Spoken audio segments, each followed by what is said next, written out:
ओम नमः शिवाय। मंगला गौरी माता की जय। श्रावण मास के मंगलवार को किया जाने वाला मंगला गौरी व्रत स्त्रियों के लिए विशेष फलदायी माना गया है। यह व्रत विशेष रूप से नवविवाहित स्त्रियां अपने पति की दीर्घायु, सुख सौभाग्य और घर की समृद्धि के लिए करती हैं। इस व्रत में माता गौरी का पूजन, कथा श्रवण और ब्राह्मण भोजन का विधान है। अब सुनिए व्रत की पौराणिक कथा। एक नगर में एक साहूकार रहता था। उसके 7 बेटियां थीं। सबसे छोटी बेटी का भाग्य बहुत दुर्बल था। उसका विवाह एक निर्धन, रोगी और दुर्भाग्यशाली युवक से हुआ था। एक दिन 7 बहनें मायके आईं। बहनों ने अपने पतियों के लिए तरह तरह के पकवान बनाए, पर छोटी बहन का पति बीमार था और वह अकेला उदास बैठा था। जब बहन ने पूछा, मेरे पति को क्यों नहीं बुलाया, तो सबने उसका उपहास किया और बोली, तेरा पति तो रोगी है, क्या करेगा आकर। यह सुनकर वह बहुत दुखी हुई और अपनी माँ से पूछा, माँ, मेरे पति को ऐसा क्यों मिला, मेरा इतना दुर्भाग्य क्यों है।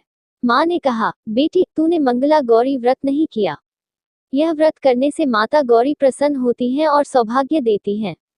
तब उसने निश्चय किया कि वह यह व्रत पूरे विधि विधान से करेगी। उसने सावन के सभी मंगलवारों को उपवास रखा, माता गौरी का पूजन किया, कथा सुनी, दीप जलाए और ब्राह्मणों को भोजन करवाया। माता गौरी उसकी श्रद्धा से प्रसन्न हुई और दर्शन देकर बोली, पुत्री, तेरा दुर्भाग्य अब समाप्त होगा। तेरा पति दीर्घायु, स्वस्थ और धनवान बनेगा। कुछ ही समय में चमत्कार हुआ। उसका पति रोग मुक्त हुआ, उसे व्यापार में लाभ होने लगा और घर में धन संपत्ति आने लगी।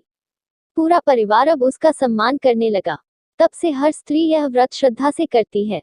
इस व्रत में मां गौरी को हल्दी, कुमकुम, पंचामृत, सुहाग की वस्तुएं चढ़ाई जाती हैं, जैसे चूड़ी, बिंदी, साड़ी, सिंदूर और मेहंदी।